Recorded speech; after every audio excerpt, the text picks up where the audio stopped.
আসসালামু আলাইকুম football fans, আমাদের চ্যানেলের আরও একটি নতুন ভিডিওতে আপনাদের সবাইকে স্বাগতম।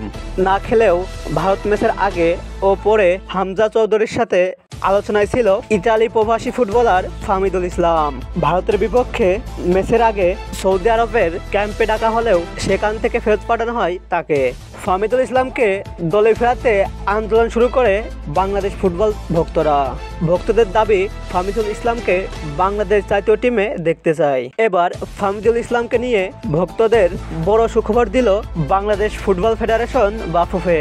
বুধবার বিকেলে বাফুফের ন্যাশনাল টিমের মিটিং হয় বাফুফে ভবনে। সেই মিটিংয়ে অন্যতম বিষয়বস্তু ছিলেন ফাহমিদুল ইসলাম। সেই মিটিংয়ে ফাহমিদুল ইসলামকে দলে রাখার পরামর্শ দিয়েছেন বাফুফের টেকনিক্যাল কমিটির সদস্যরা। এবার ফাহমিদুল ইসলামকে নিয়ে ইতিবাচক সংকেত দিলেন বাংলাদেশ ফুটবল দলের কোচ হাভিয়ের কাবরেরা।